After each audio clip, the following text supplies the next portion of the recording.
morning friends, welcome back to my YouTube channel English with Monica। मैं आज आपको translation करना बताऊंगी हिंदी टू इंग्लिश। और हमारे ट्रांसलेशन का जो टॉपिक रहेगा वो इंडेफिनिट टेंस रहेगा, प्रेजेंट इंडेफिनिट टेंस रहेगा। तो सबसे पहले हम इसकी थोड़ी सी पहचान जो है वो देख लेते हैं। इसमें हम रोज की बात या रोज की दिनचर्या जो होती है वो इसके लिए हम इस टेंस का यूज़ करते हैं।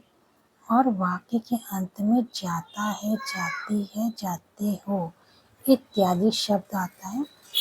सब्जेक्ट के हिसाब से वर्ब की फर्स्ट फॉर्म लगती है या फर्स्ट फॉर्म के साथ एस या ई एस भी लगाते हैं। मैं आपको बताती चलूँगी कब एस या ई एस लगाते हैं, कब वर्ब की फर्स्ट फॉर्म लगाते हैं।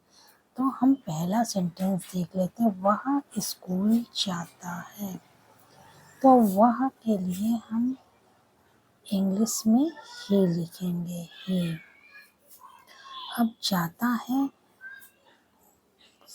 जब हम सेंटेंस फॉर्मेशन इंग्लिश का करते हैं तो सब्जेक्ट आता है, फिर वर्ब आती है, वो फिर ऑब्जेक्ट आता है। तो जाता है हमारे वर्ब है। तो जाता है कि इंग्लिश होती है गो फर्स्ट फॉर्म होती है वर्ब की।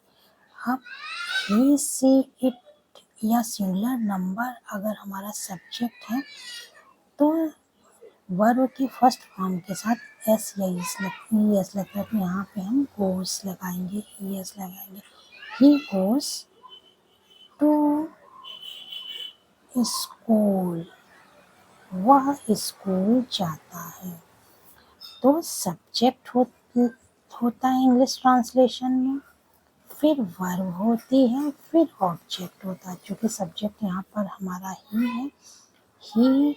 और प्रेजेंट इंडेफिनिट टेंस में वर्ब की फर्स्ट फॉर्म लगती है को।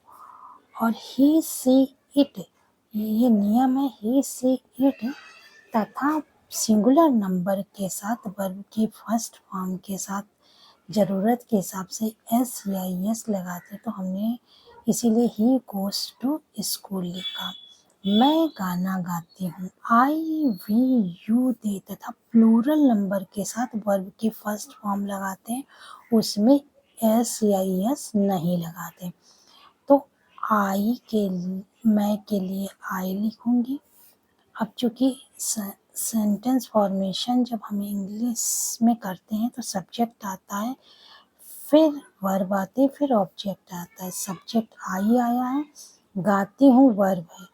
तो गाने के लिए सिंग होती है जो कि वर्ब की फर्स्ट फॉर्म होती है, सिंग, गाना, आ सॉन्ग। मैं एक गाना गाती हूँ। अब मोहन किताब पढ़ता है। मोहन एक सिंगुलर नाउन है और सिंगुलर यहाँ पर मोहन हमारा सब्जेक्ट है जो कि एक सिंगुलर नाउन है। सिंगुलर नाउन के साथ जब हम वर्ब की फर्स्ट फॉर्म लगाते हैं तो यस या यस लगा देते। तो मोहन सब्जेक्ट है, इसके बाद वर्ब आएगी, पढ़ता है। पढ़ता की इंग्लिश होती है रीड।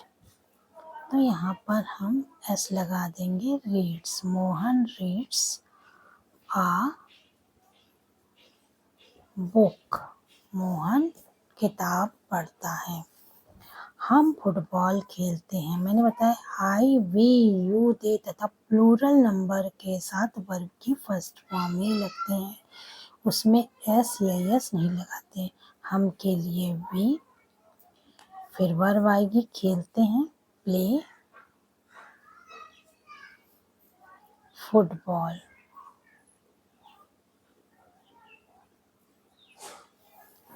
तुम पुस्तक पढ़ते हो। अब यहाँ पर मोहन किताब पढ़ता है या पुस्तक पढ़ता है, तो मोहन के साथ हमने एस लगाया था क्योंकि सिंगुलर नंबर के साथ एस लगता है वर्ब की फर्स्ट फॉर्म में, प्रेजेंट इंडेफिनिट टेंस में। तुम पुस्तक पढ़ते हो, तुम यू है, आई वी यू दे के साथ वर्ब की फर्स्ट फॉर्म लगती है, उसमें एस या एस नहीं लगाते। तो यू तुम हमारा सब्जेक्ट है, तुम के लिए यू, वर्ब की फर्स्ट फॉर्म लगाएंगे, एस या एस नहीं लगाएंगे। यू रीड आ बो। आई थिंक आपका कॉन्सेप्ट क्लियर हो गया होगा कि जब सिंगुलर नंबर लगता है तो हम या I we you he she it तथा सिंगुलर नंबर लगता है तो हम एस सी आई एस लगाते हैं वर्ब की फर्स्ट फॉर्म के साथ। जब आई वी यू दे होता है तो वर्ब की फर्स्ट फॉर्म ही लगाते हैं, उसमें एस या एस नहीं लगाते।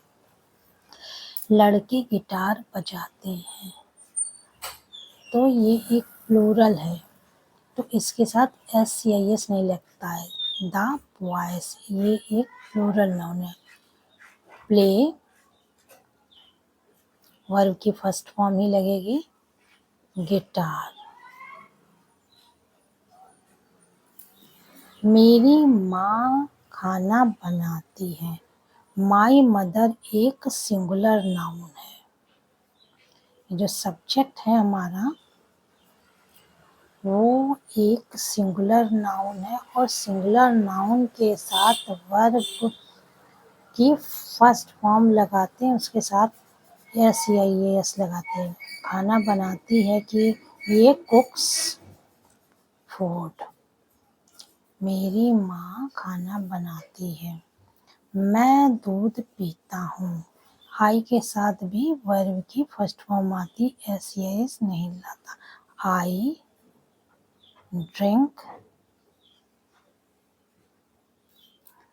मिल्क। तो मैंने इस ट्रांसलेशन में हिंदी टू इंग्लिश इस ट्रांसलेशन में प्रेजेंट इंडेफिनिट टेंस के बारे में बताया कि इसकी पहचान होती ता है, ती है इत्यादि शब्द आते हैं। वर्ब की फर्स्ट फॉर्म लगती है आई वी यू ते।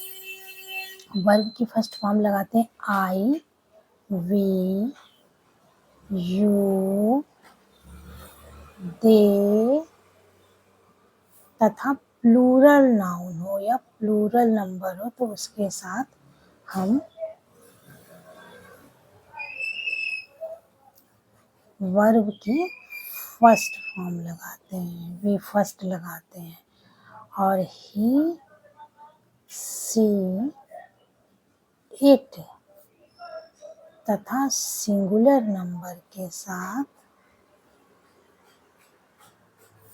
वर्ब की फर्स्ट फॉर्म वी फर्स्ट तो लगेगी लेकिन इसके साथ हम एस या ई एस प्लस करते थे, एस या ई एस जोड़ देते तब हम जो है सेंटेंस का ट्रांसलेशन करते। तो मैंने इसके बारे में, इसकी पहचान, इसकी वर्ब की फॉर्म्स के बारे में, अफर्मेटिव सेंटेंस के, प्रेजेंट इंडेफिनिट टेंस के अफर्मेटिव सेंटेंस की पहचान, इसकी में जो वर्ब यूज होती है उसकी फॉर्म के बारे में, इसका ट्रांसलेशन डिटेल में बताया है। यदि आपको मेरी वीडियो अच्छी लगे तो लाइक ज़रूर कीजिए, मेरे चैनल को ज़रूर सब्सक्राइब कीजिए।